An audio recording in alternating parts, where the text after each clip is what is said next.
இந்த நாளிலே ஆண்டவர் சுதந்திர நாளை கொண்டாடுவதற்கு ஒரு வாய்ப்பினை தந்தார். எத்தனையோ ஜனங்கள் இந்த நாளில நாட்டிற்காக, போராட்டத்திற்காக, புதிய புரட்சிகளுக்காக வாழ்க்கையிலே நொந்து போன தருணங்களிலே இருக்கிறார்கள். எதிர்பார்த்த காரியங்களிலே சிதைவுகள் ஏற்பட்டு சின்னா பின்னமாகி கொண்டிருக்கிற ஒரு சூழ்நிலையிலே வாழ்ந்து கொண்டிருக்கிறார்கள். உண்மையாகவே நானும் நீங்களும் சுதந்திரம் அடைந்திருக்கிறோமா? சுதந்திரவாளிகளாக இருக்கிறோமா? இது ஒரு கேள்வியாக இருக்கிறது. சுதந்திரம் பெற்றுக்கொண்ட நாம் ஏன் போராட்டம் பண்ண வேண்டும்? சுதந்திரம் பெற்றுக்கொண்ட நாம் ஏன் தனியாக ரோட்டிலே சஞ்சரிக்க முடியவில்லை?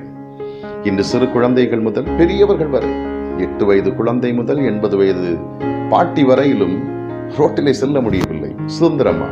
என்ன சுதந்திரம்? தலைவர்கள் போராடி பெற்று தந்த ஒரு சுதந்திரம். யாத்திராகமம் 3வது அதிகாரத்திலே மோசையின் வழியாக ஒரு புரட்சி, ஒரு போராட்டம் நடந்தது. சொந்த தேசத்திற்கு செல்லுவதற்கு, கானான் நாட்டை அடைவதற்கு அந்த மக்களை எல்லாம் ஒன்று திரட்டி ஒரு போராட்டம்.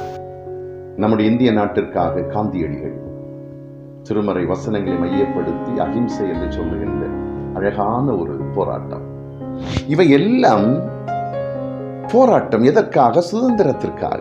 ஒரு நல்ல சுதந்திரம் வேண்டும், ஒரு நல்ல விடுதலை வேண்டும். இதற்காகத்தான் இந்த போராட்டங்கள் நடந்தது. ஆனால் 14 நாட்களாக ஒரு போராட்டம் சென்னையிலே நடந்து கொண்டிருக்கிறது.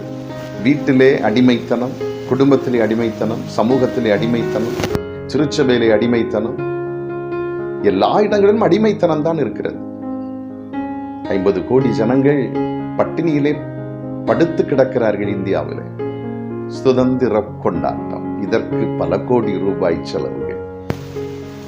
ஆனால் அடிமட்டத்திலே ஏழையாய் வாழ்ந்து கொண்டிருக்கிறவன் கூட மிகுந்த சந்தோஷத்தோடு இந்த நாளை அனுசரிக்கிறான்.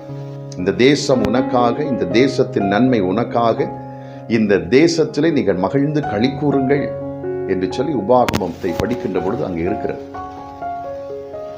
இப்படிப்பட்ட நல்ல ஒரு தேசத்திலே வாழ்ந்து கொண்டிருக்கிற எனக்கும் உங்களுக்கும் இருக்கிற பாடுகளை பாருங்கள். 79வது இந்த சுதந்திர நாளை நாம் மகிழ்ச்சியோடு கொண்டாடுகின்ற பொழுது, ஒரு நாட்டின் ஆட்சியாளன் தலை நிமிர்ந்து நிற்க வேண்டும் என்றால், அவன் தைரியமாய் ஆட்சி செய்ய வேண்டும் என்றால், அவனுக்கு நல்ல ஆலோசனைகள் தேவை, நல்ல புத்தி தேவை. அதை அவன் யாரிடமிருந்து பெற்றுக்கொள்ள முடியும்? ஆண்டவர் அதை கொடுக்க வேண்டும். இந்த 79வது சுதந்திர ஆண்டிலாகிலும் சகோதரிகள், நம்முடைய அம்மாமார்கள், நம்முடைய பிள்ளைகள் தைரியமாய், சந்தோஷமாய், சுதந்திரமாய் செல்லுவதற்கான ஒரு பாதை அமையட்டும். 3 வேளை சாப்பிடுவதற்கான ஒரு நல்ல காலம் பிறக்கட்டும். தன்னுடைய பிள்ளைகளை நல்ல முறையில் படிக்க வைப்பதற்கு தேவையான பொருளாதாரத்தை அரசாங்கம் வழியாய் பெற்றுக்கொள்ளட்டும். இயேசு கிறிஸ்து சொன்னது போல ஒரு புதிய சமுதாயத்தை படைப்போம். இந்த சுதந்திர ஆண்டிலே ஒரு புதிய சமுதாயத்தை நாம் உருவாக்குவோம். அங்கே கவலை இல்லை, கண்ணீர் இல்லை, பிரச்சனை இல்லை, சமாதானம், சந்தோஷம். வாழ்க்கையிலே நானும் நீங்களும் அதை கண்டு கொள்ளும் காலங்கள் நமக்கு முன்பதாக இருக்கிறது. பொறுமையோடு காத்திருப்போம், உண்மையோடு செயல்படுவோம், நீதியாய் நியாயத்தோடு செயல்படுவோம். அப்படி என்றால் இந்த உலகத்திற்கே மகிழ்ச்சி உண்டாகும். நம்முடைய இந்திய தேசம் மகிழ்ந்து களி கூறும். நம்முடைய தமிழ்நாடு இன்னும் மாட்சிமை அடையும். நல்ல தலைவர்கள் வரட்டும், உருவாகட்டும். மனித நேயமுள்ள, மாய்மாலம் இல்லாத தலைவர்கள் வரட்டும், ஆட்சி செய்யட்டும். சுதந்திரமாய் வழிபடுவதற்கு வாய்ப்பற்று போன காலகட்டத்திலே வாழுகிற நம்மை ஆண்டவர் காண்கிறார், அறிகிறார், மனவேதனைகளை புரிந்து கொள்கிறார். நிச்சயமாகவே